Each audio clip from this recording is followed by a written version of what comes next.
Bismillahirrahmanirrahim. Alhamdulillahirabbil alamin. Wassalatu wassalamu ala sayyidil awwalin wal akhirin wa habibi rabbil alamin wa ala alihi wa ashabihi ajma'in. Allahumma iftah alaina futuhal arifin wa waffiqna taufiqas salihin wa hab lana ma wahabtahu li awliyaikal muqarrabin waj'alna minhum wa bihim amin ya rabbal alamin. Alhamdulillah, pada pertemuan kali ini kita masih diberikan keistiqomahan dan nikmat sempat oleh Allah Subhanahu wa taala dalam melanjutkan kajian kitab Adabul Alimi wal Muta'allim karangan Kiai Hashim Asy'ari rahimahullahu taala. Baik, kita lanjutkan. Wa qala al-musannif rahimahullahu ta'ala wa nafa'ana bihi wa bi'ulumihi fid dharain amin. Wa an sayyidina Mu'adz ibn Jabal radhiyallahu anhu ta'allamul ilma fa inna ta'allumahu hasanatun wa talabuhu ibadatun wa mudzakaratuhu tasbihun wal bahthu anhu jihadun wa badluhu qurbatun wa ta'limuhu liman la ya'lamuhu sadaqah. Jadi diriwayatkan dari Sayyidina Mu'adz ibn Jabal radhiyallahu ta'ala anhu bahwasanya beliau mengatakan, hendaklah kita mencari ilmu, karena mencari ilmu itu pekerjaannya adalah merupakan suatu kebaikan, dan juga proses mencari ilmu itu pekerjaannya juga merupakan suatu ibadah, dan juga mengulang-ulang ilmu ataupun memurojaah ilmu itu adalah merupakan sebagian dari zikir tasbih kepada Allah Subhanahu wa taala, karena yang diulang-ulang adalah ilmu yang diberikan oleh Allah Subhanahu wa taala atau ilmu di dalam mendekatkan diri kepada Allah Subhanahu wa taala. Kemudian wal bahthu anhu jihad, dan juga membahas suatu masalah atau memecahkan suatu permasalahan agama di dalam ilmu fikih ataupun yang lain-lain, itu adalah merupakan suatu bentuk jihad ataupun perjuangan di jalan Allah. Oleh karena itu, apabila ada santri ataupun penuntut ilmu yang di tengah-tengah proses dia mencari ilmu dia wafat ataupun meninggal, maka insya Allah oleh Allah Subhanahu wa taala akan ditulis di sisinya sebagai orang yang mati syahid. Kemudian wabadluhu qurbah, dan orang yang berkorban di dalam mencari ilmu itu akan dicatat amal kebaikan, pendekatan diri kepada Allah Subhanahu wa taala. Kemudian mengajarinya terhadap orang lain yang mana mereka belum tahu tentang ilmu yang kita ajari kepada mereka, maka itu akan dicatat oleh Allah Subhanahu wa taala pahalanya seperti pahala sedekah. Jadi apabila kita tidak mempunyai uang banyak akan tapi kita mempunyai ilmu, maka cukuplah ilmu itu yang disedekahkan oleh kita kepada orang lain. Kemudian waqala Sayyiduna Al-Fudail ibn Iyad radhiyallahu anhu, alimun muallimun yud'a kabiran fi malakutis samai. Jadi orang yang berilmu ataupun orang yang mengajarkan ilmu itu oleh Allah Subhanahu wa taala namanya itu akan diagungkan di langit bumi ini. Artinya dia di sisi Allah Subhanahu wa taala mempunyai derajat yang sangat tinggi. Kemudian waqala Sayyidina Sufyan ibnu Uyainah radhiyallahu anhu, arfa'un nas 'indallahi manzilatan man kana bainallahi wa baina ibadihi wa hum al-anbiya wal ulama.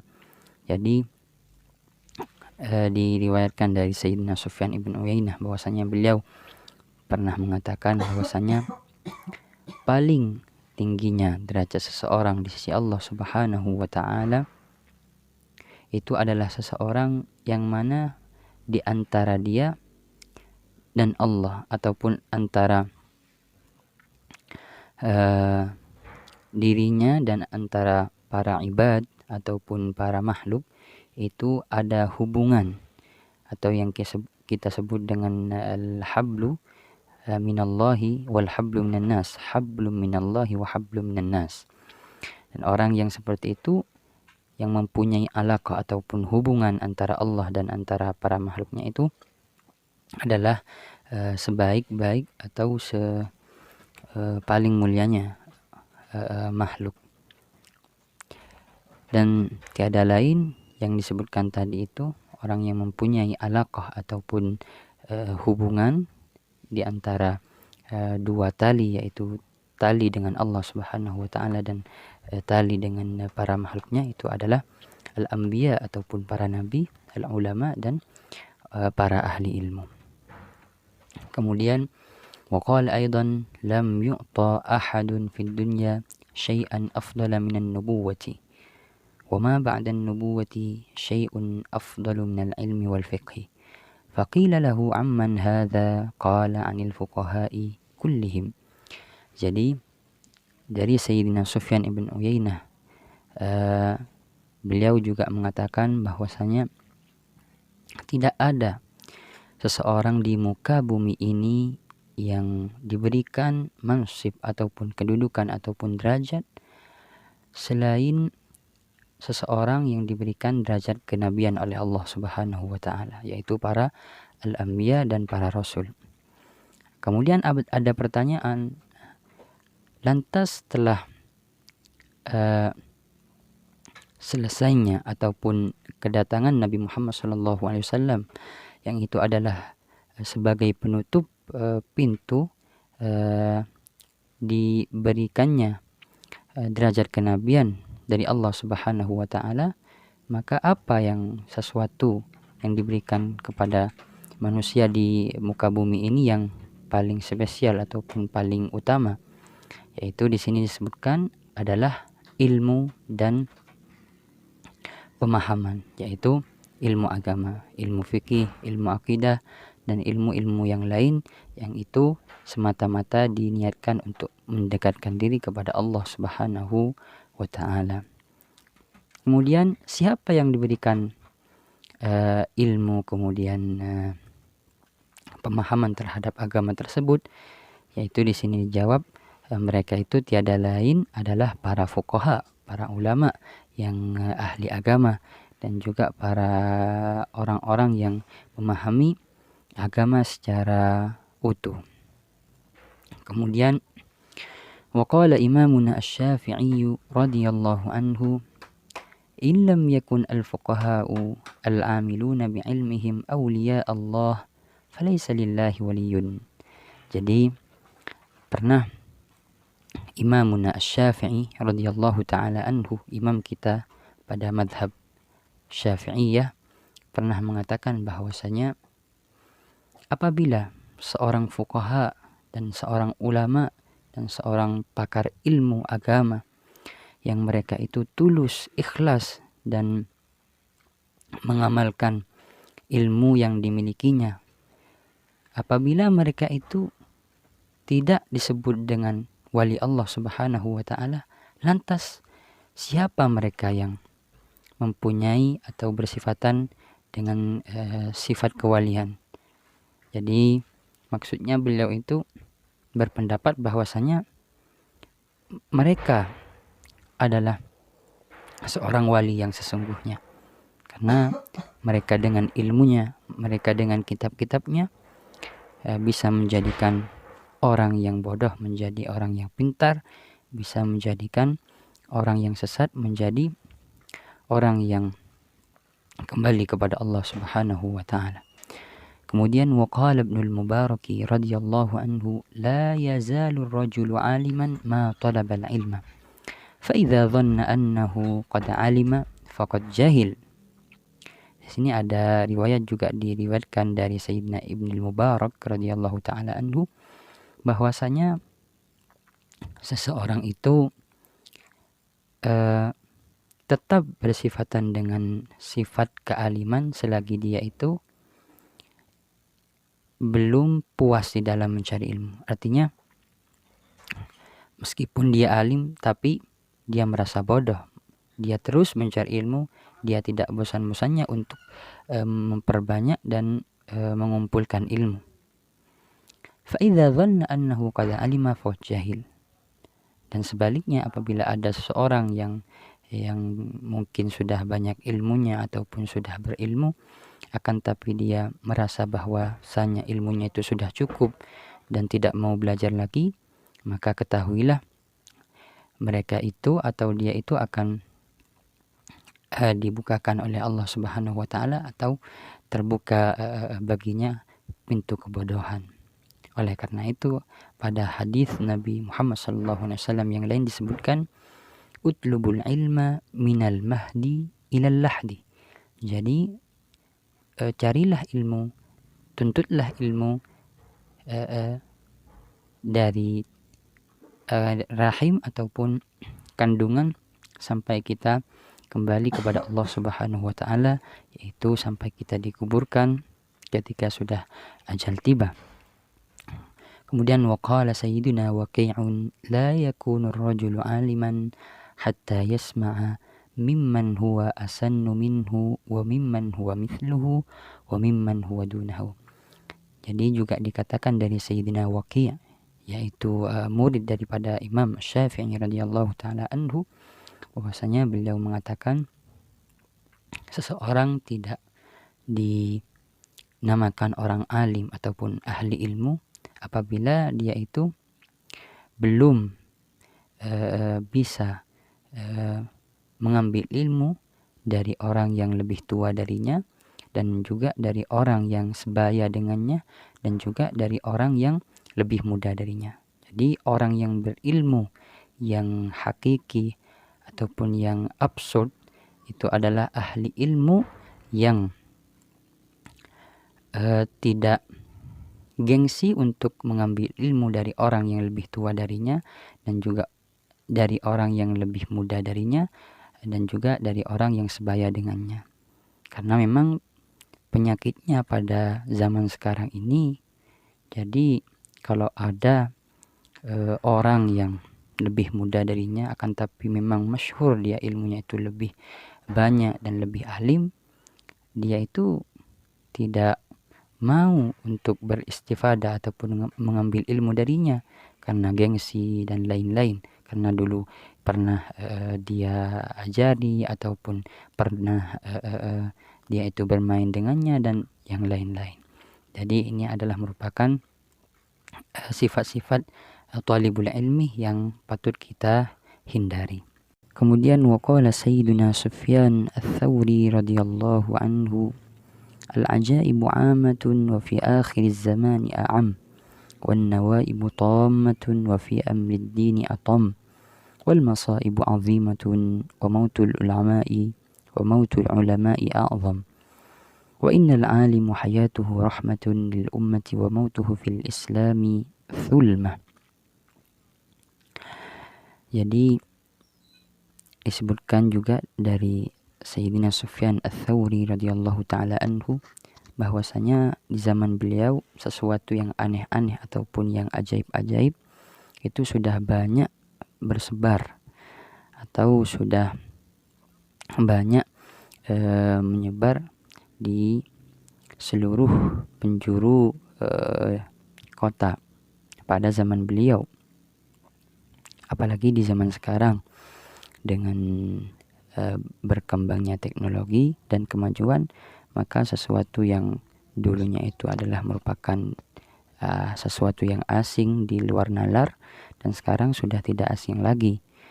Dan yang asing itu adalah sesuatu yang dulunya itu ada, sekarang sudah ditiadakan.